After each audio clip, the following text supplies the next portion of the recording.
Bonjour et bienvenue sur Zion News. Aujourd'hui, nous sommes avec Alain Villeneuve, Enchanté. qui est le président Délégué Île-de-France. délégué du Île-de-France des Mustangs. Mmh. Alors, est-ce que vous pouvez vous présenter en quelques mots? Oui, alors très rapidement, je m'appelle Alain Villeneuve, je suis retraité, ancien cadre de l'industrie pharmaceutique et de recherche, et je suis depuis 2 ans un des délégués Île-de-France du Mustang Club de France. Ok. Depuis combien de temps vous êtes dans le club de Mustang? Alors depuis 10 ans. Depuis 2016, je suis dans le club Mustang. C'est ma 3e Mustang. J'ai eu plusieurs modèles et j'ai été dans le club dès la première Mustang. D'accord. Et qu'est-ce qui vous a donné envie de rejoindre ce club? Alors, j'ai l'habitude, je suis motard aussi, d'être dans un club parce que c'est des gens qui sont regroupés par la passion. Et c'est bien de pouvoir partager sa passion avec des adhérents, avec des copains. C'est d'abord une bande de copains qui sont tous passionnés. Bien sûr. Et c'est mieux de partager à plusieurs cette passion de la voiture américaine. Ok. Pouvez-vous nous présenter le club un peu? Oui, alors le club, aujourd'hui, il a une quarantaine d'années. Il a été créé en 1984. Aujourd'hui, c'est le plus gros club de France de Mustang. On a à peu près 1100 adhérents. On est répartis en régions. On a 14 régions, dont l'Île-de-France. En Île-de-France, nous sommes 5 délégués et on a à peu près 160-170 adhérents rien que pour l'Île-de-France. Et depuis quelques années, on a également une région en Outre-mer, une 15e région. On a une délégation à l'île de la Réunion. L'île de la Réunion. Quelles sont les principales activités lors de l'année? Alors, le Mustang Club est très diversifié en activités. On a des sorties qui sont plus courtes, qu'on appelle des rencarts. Pour l'Île-de-France, c'est un rassemblement les 3e dimanches du mois sur les étangs de Trigot à Meudon, où on va avoir exposition des voitures en statique pendant 2 heures et demie, un petit roulage d'1 heure, après un petit restaurant, et après une activité, visite d'un musée, les petites voitures, des choses comme ça. Donc on passe la journée ensemble. Ça, c'est le premier truc qu'organisent donc les délégations du club. On a après des sorties beaucoup plus longues par région, sur 2 ou 3 jours, où là, chaque délégation va organiser un gros tour avec des hôtels, etc. On appelle ça des sorties. On a également un gros rassemblement qui a eu lieu il y a quelques jours, au mois de mai, qui est le Mustang Day, qui est national. Cette année, on était donc fin mai pendant 4 jours à Nougaro, où on tourne sur circuit, pour ceux qui veulent. Et on avait à peu près 300 Mustangs. Ah, d'accord. Donc ça, c'est une activité. Et on a également l'activité, on organise des voyages tous les 5 ans aux États-Unis. D'autres voyages sur l'Italie, sur le Canada, où les adhérents, on loue des voitures et on visite les usines de fabrication des voitures. Et enfin, on est présent sur les salons. Par exemple, cette année, on avait un stand Île-de-France sur Rétromobile. On est sur tous les salons, Rennes, Toulouse, Époque Auto à Lyon. En général, les salons de voitures anciennes, mais pas que.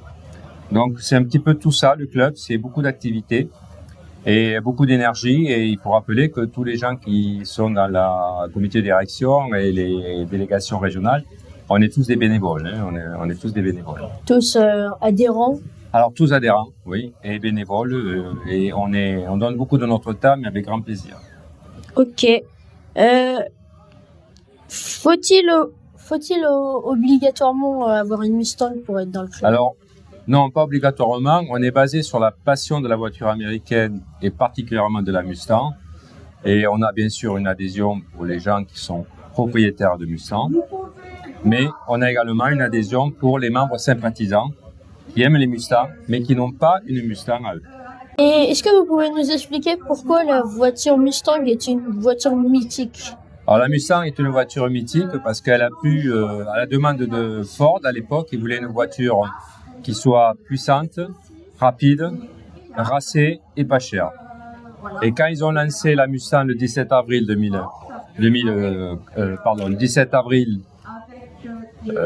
64, ils pensaient vendre 500 à 1000 voitures sur l'année.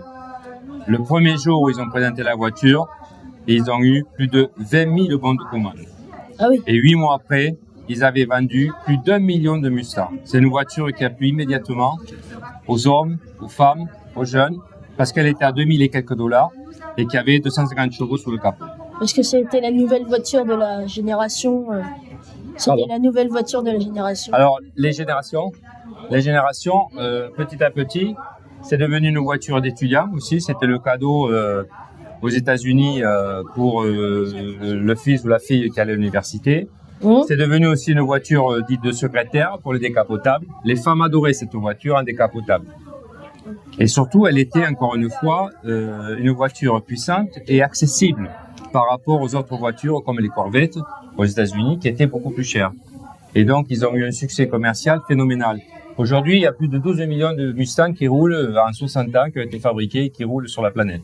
Ok. C'est énorme. Oui, ce qui est énorme.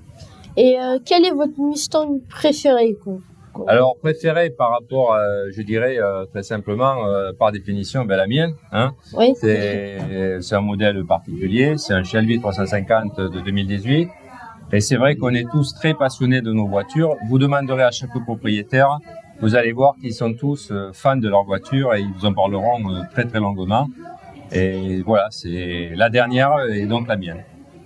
Et peut-être la prochaine, je sais pas. Voilà. Quelle est la Mustang la plus rare et la plus impressionnante qu'elle ait jamais... Alors, la Mustang la plus rare et la plus impressionnante pour moi que j'ai pu voir, c'est le fameux film avec Nicolas Cage. C'est la Eleanor, c'est un modèle fastback 69, surmotorisé et qui est magnifique. Elles sont toutes grises avec des bandes noires. Et c'est un modèle assez rare qui ressemble un peu à ce type de carrosserie. Ah oui, avec les bandes blanches voilà. là. Ah oui, je vois. Et voilà, et l'Eleanor, c'est mythique, c'est une voiture mythique. Ok. Et quelles sont les principales différences entre les anciennes et les nouvelles Mustangs? Alors la Mustang, elle est fabriquée depuis 60 ans, donc forcément, technologiquement parlant, ça a beaucoup évolué. Aujourd'hui, la différence, elle est surtout sur le châssis. En termes de sécurité, aujourd'hui, on a des châssis sur les modernes qui sont optimisés, qui sont avec des suspensions magnétiques. On a des ABS, on a des gros freins. On a toutes les aides à la conduite, anti-patinage, ESP, etc., qui n'existaient pas à l'époque des premières Mustangs. Alors, elles étaient moins puissantes, mais elles étaient plus difficiles à conduire parce que c'était ce qu'on appelle un pont rigide. On avait entre 200, 250 et 300 chevaux dès les années 70. Les 300 chevaux sur les roues arrière sans aide et sans châssis moderne, c'est un peu difficile à conduire, particulièrement sous la pluie. Mais c'est le même V8, enfin, c'est la même passion du V8. Hein. Le cœur de la voiture, c'est toujours du V8, encore du V8. Ok, et quel est l'objectif de cet événement à Limours?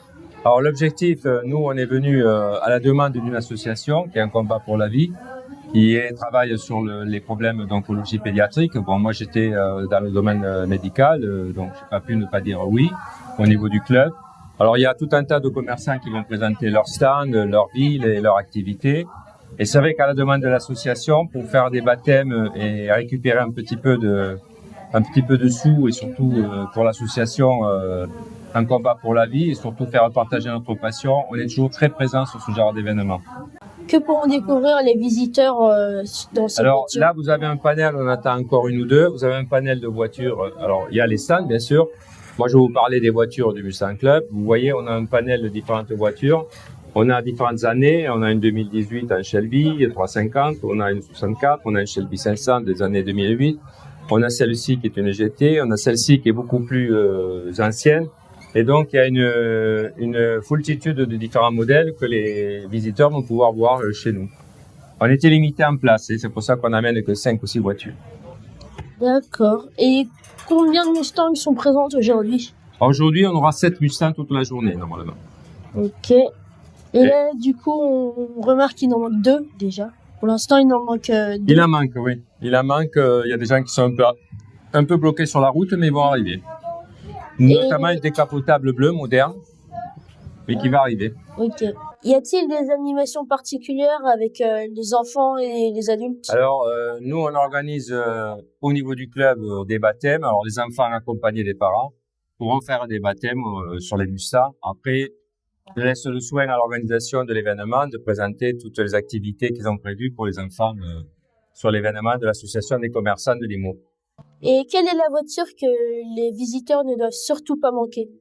Alors, je dirais, aujourd'hui, dans les voitures qu'on a présentées, vous avez la chance d'avoir, les Shelby sont des voitures préparées.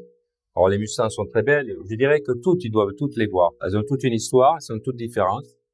Mais, ils ont la chance aujourd'hui d'avoir une Shelby 500 et une Shelby 350, qui sont des voitures beaucoup plus rares que les voitures GT. Mais, toutes sont belles, toutes ont leur histoire, et je pense qu'ils doivent toutes les voir. Avez-vous un souvenir marquant avec une voiture Mustang? Alors, un souvenir marquant, je pense que pour les Mustangs, un des plus beaux souvenirs avec le club,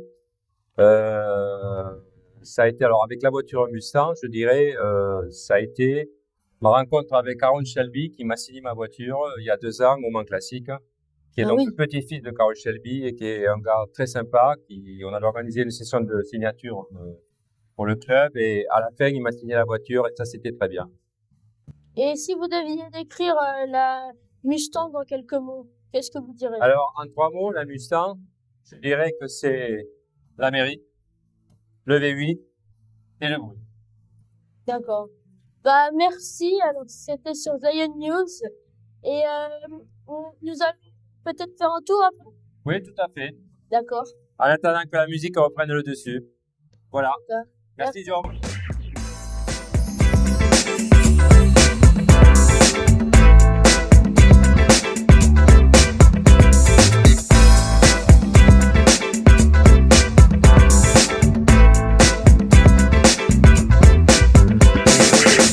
C'est parti.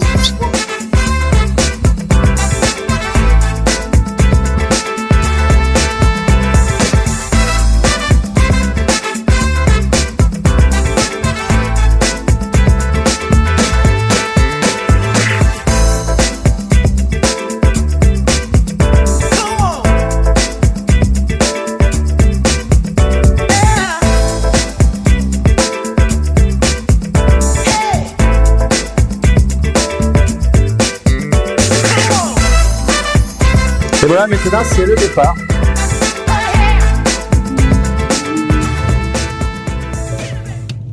Donc voilà, on vient de démarrer la voiture. Ah oui, c'est impressionnant. Alors là, on est en mode normal, au niveau échappement. D'accord. Après, on a un mode un peu plus ouvert. Où là, effectivement, toute la puissance est libérée. C'est une voiture de presque 600 chevaux, 555 exactement, qui est 5 litres de 2 cylindrées avec un moteur qui s'appelle Vaudou. Elle est de 2018. Donc là, on va faire un petit tour avec les petits camarades. Donc la vitesse maximale sur cette voiture, c'est... Alors cette voiture, elle est vendue pour être à peu près aux environs de 300 km/h chrono. Donc elle prend 310, 320 compteurs. Alors c'est une voiture qui fait quand même quasiment 5 mètres de long et 2 mètres de large. Donc c'est des voitures qui sont quand même un peu compliquées en ville et celle-ci est très très basse. Donc les casse-vitesse, il faut vraiment les passer à l'arrêt. Ouais. D'accord.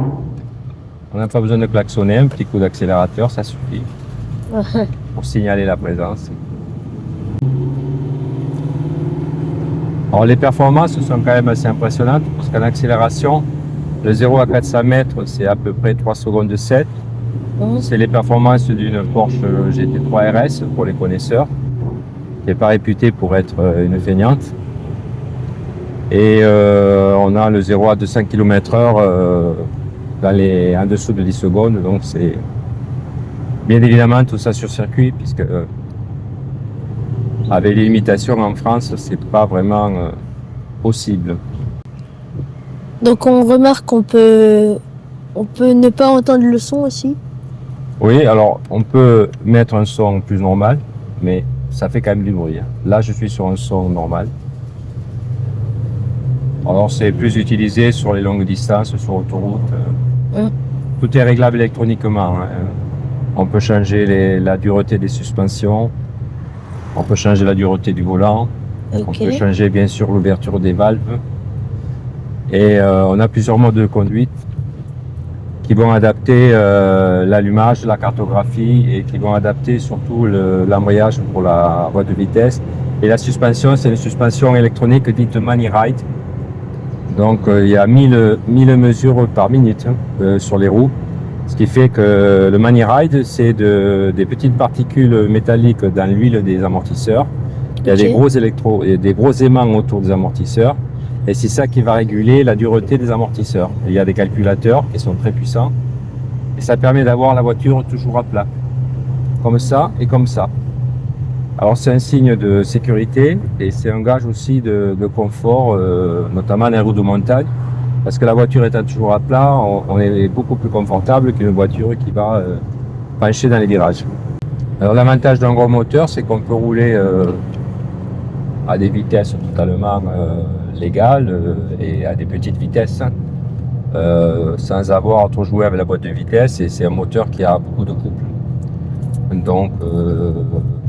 Donc là, c'est sur la gauche. C'est pas obligé de rouler toujours à fond, on peut rouler tout doucement et la voiture ne broute pas. C'est des voitures où on fait beaucoup de cruising, notamment avec les décapotables. L'intérêt, c'est d'entendre le moteur et puis de rouler tranquillement avec le coude à la portière. Là, on va mettre une petite accélération, là, quand on va voir le coude droit. Donc, je vais me remettre en mode sport. Je ne mets pas en mode circuit. Là. Pas la peine. Donc il y a mode normal, sport et circuit. Il y a plusieurs modes sport, circuit, qu'à 100 mètres. Donc là on va partir.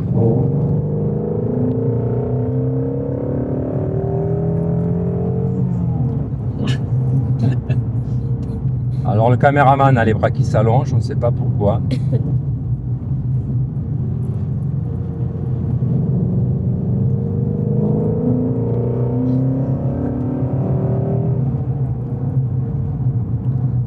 Ça doit être vachement amusant sur des circuits.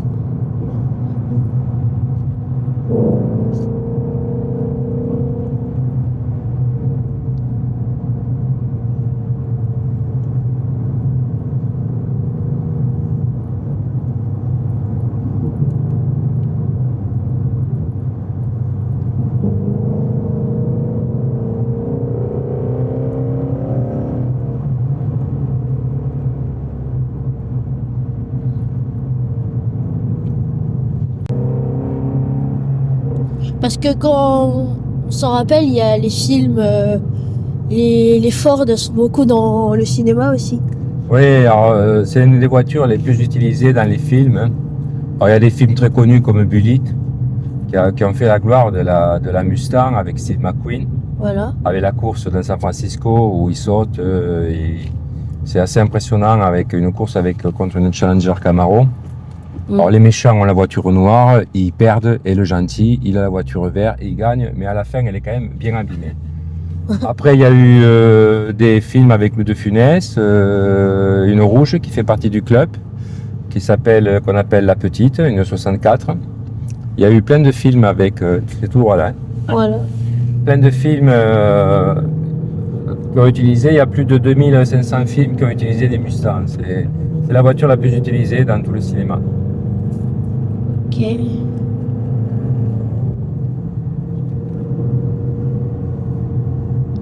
Donc là, vous avez les températures et les pressions d'huile. Ah oui, on voit que là, il y a les... Pression d'huile, température d'huile, le GPS, bien sûr, le compteur vitesse. Le compteur à vitesse. Tout un compteur électronique, là où je peux lui faire parler, lui dire plein de choses, les kilomètres, ce qu'elle a consommé. La boîte de vitesse mécanique, très important, 6 vitesses, boîte courte. D'accord. Et on voit qu'il y a plusieurs boutons sur le volant. Alors sur le volant, il y a plein de boutons qui vont servir les satellites à la fois pour le GPS, la sono et tout ça. Et puis après, par exemple là, si j'allume, vous voyez, vous avez les modes de conduite. Ok. Je peux avoir les suspensions. Je peux avoir la dureté du volant. Et je change avec les satellites qui sont là.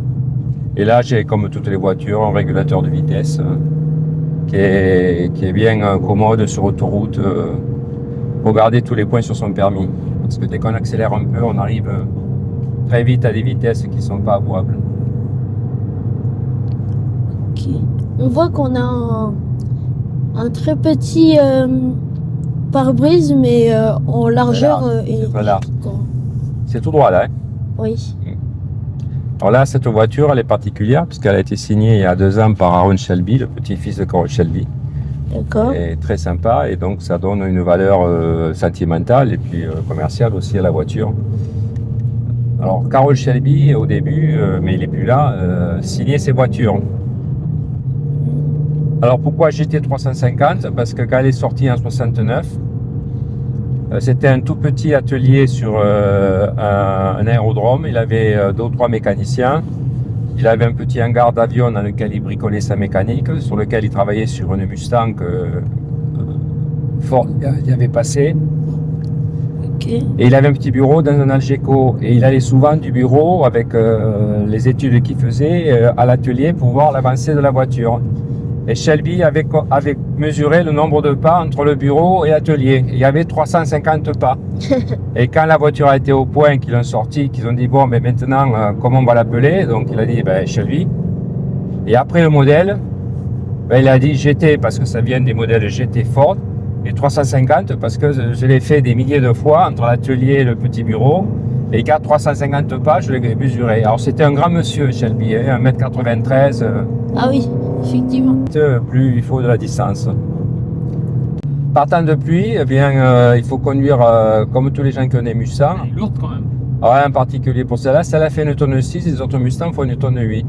Mais c'est pas une ballerine, donc propulsion partant de pluie avec toute la puissance, malgré toutes les aides électroniques que j'ai. Indépendamment de l'ancienne qui nous suit, où là il n'y a aucune aide, mais il y a moins de chevaux, il y a 250 chevaux là sur la 67. Il faut apprendre à conduire, comme on dit, avec des œufs sous les pieds. Et, on apprend en pilotage à mettre un œuf sous la pédale, l'accélérateur, parce que si vous mettez un petit peu trop en charge, il n'y a aucun problème. Vous faites ce qu'on appelle un donut, c'est-à-dire vous faites un 360. C'est-à-dire que les roues arrière, elles vont aller là, et le museau, il va aller là-bas. C'est très facile, un petit coup d'accélérateur. Ouais. Et c'est pas le but recherché parce que il y a la circulation, il y a les autres voitures, il y a les trottoirs, il y a les piétons. En partant de pluie, alors aujourd'hui c'est assez facile avec toute l'électronique qu'il y a. On peut rouler assez fort sans se faire peur. Mais il ne faut pas oublier qu'on a des voitures de plus de 500 chevaux. Tout droit. Il m'a fait passer à gauche là, non? Non. Tout droit. Il ne faut pas oublier qu'on a des voitures de 500 chevaux et que partant de pluie sur les roues arrière, c'est des grosses puissances.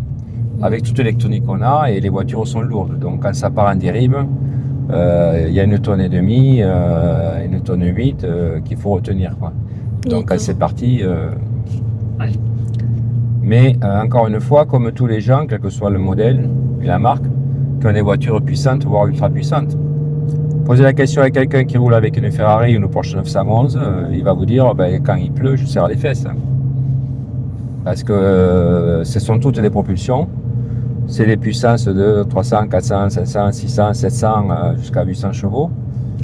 Et avec des voitures des fois plus légères que celle-là. Donc forcément, si vous mettez des watts, vous avez le roue arrière qui passe devant. Comme ça, mais vous n'avez pas besoin d'accélérer fort pour vous mettre en travers. Ouais. D'accord. Ça ne se conduit pas comme une Twingo les jours de pluie. Voilà. J'ai rien contre les Twingo. Hein. Mais c'est plus facile une Twingo les jours de pluie. Alors en Ile-de-France, vous n'avez pas un endroit pour se retrouver Si, c'est ce que je disais tout à l'heure dans l'interview. On se retrouve à Meudon, à côté d'un étang qui s'appelle les étangs de Trivaux. C'est un joli petit étang où il y a des pêcheurs, des promeneurs, et on se retrouve les 3e dimanches du mois, le matin de 10h à midi. Tous les 3e dimanches du mois à Meudon. Et si par exemple on veut les téléspectateurs voudraient venir dans des endroits là bientôt? Alors vous pouvez venir, c'est ouvert. Nous le but c'est de partager notre passion et de présenter les voitures. Donc sur Meudon, on a plein de pêcheurs, de joggeurs, de gens qui font du vélo, qui sont des gens du coin qui profitent de la qualité du cadre. C'est un petit étang dans la forêt, c'est très beau. Et qui s'arrêtent pour discuter. Ah super, j'en ai eu une, j'ai vu ça au cinéma. Et on leur parle de nos voitures et on répond à leurs questions. C'est le but. On est très ouvert sur l'extérieur parce que c'est une passion. Et on n'a pas toujours eu des Mustangs. Et la question que tu devais me poser, c'était que me conseillez-vous par rapport à plus tard pour un passionné de voiture à faire? Ben, je dirais la première, c'est la passion, c'est comme les rêves. Il faut les poursuivre dans la vie. Voilà. Et il faut se fixer des objectifs et puis y rester. Puis ça finit par arriver. Alors ça arrive pas tout seul. C'est le deuxième conseil que je pourrais donner et qui est valable pour toutes choses dans la vie. Eh bien, il faut travailler. Il faut travailler. Ça commence à l'école, après au lycée, après à la fac, après au travail. Il faut travailler, travailler. Et puis en travaillant, eh bien, au bout d'un moment, on fait des petites économies. Et puis quand on se retrouve un peu plus à l'aise et dégager des obligations, eh bien, Ok. on peut réaliser ses rêves. Donc, les rêves, c'est fait pour être concrétisé et c'est surtout quelque chose qui va vous guider dans la vie. La motivation, c'est important. Il faut avoir des rêves.